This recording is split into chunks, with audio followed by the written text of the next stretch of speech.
അതൊക്കെ നോക്കിയെടുക്ക എന്റെ മനുഷ്യ. ഇത് കൊള്ളാം, കാണാൻ കൊള്ളാം. എന്റെ കുറുപ്പേട്ട മീൻ നോക്കി മേടിക്കാൻ പോലും അറിയില്ല. ചേച്ചി ഇത് പിടിച്ചേ. ഇങ്ങോട്ടാണ് ആദ്യം എന്താ ചെകിള പൊളിച്ചിങ്ങനെ നോക്കണം. എന്നെയല്ല ഇങ്ങോട്ട് നോക്ക്. അതൊക്കെ നോക്കി പഠിക്ക എന്റെ മനുഷ്യ. നോക്കി എന്നിട്ടെന്താ മീൻകാരനോട് ചോദിക്കണം, ചേട്ടാ ഈ മീൻ നല്ലതാണോ എന്ന് ചോദിക്കണം. അപ്പൊ പുള്ളി പറയും നല്ലതാണെന്ന് പറയും. അപ്പൊ പിന്നെ കണ്ണും പൂട്ടി സാധനം മേടിച്ചോണ്ട് വീട്ടിലേക്ക് പോകണം. എന്നാ പിന്നെ ആദ്യം അയാളോട് ചോദിച്ചാ പോലെ. ഞാൻ എന്താ പറഞ്ഞത് മനസ്സിലായിട്ടില്ല കുറുപ്പേട്ടന്.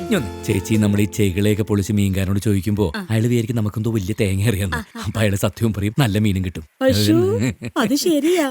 പക്ഷെ എന്റെ നായർക്ക് തീരെ ബുദ്ധി കുറവാ ശ്രീകുമാറെ. നിന്റെ അമ്മയുടെ നായർക്കാ ബുദ്ധി കുറവ്. ആ ചേച്ചി ഇതാ ഇതിന്നൊരു 2 എണ്ണ എടുത്തിട്ട് നല്ലോണം അങ്ങോട്ട് വരിഞ്ഞിട്ട് ഇഞ്ചിയും പച്ചമുളകും നല്ല മല്ലിപ്പൊടിയും മുളക് പൊടിയൊക്കെ ചേർത്ത് ഒരു 3-4 മാങ്ങാത്തോളും കൂടി ഇട്ട് അരച്ചൊരു വെപ്പ് വെച്ചാണ്ടല്ലോ. ദേ കുറുപ്പേട്ട നിലത്തേക്കില്ല. അല്ലെങ്കിൽ തന്നെ ഞാൻ മനുഷ്യൻ നിലത്തല്ല നിൽക്കുന്നത്. അത് സാധനം അടിച്ചിട്ടല്ലേ.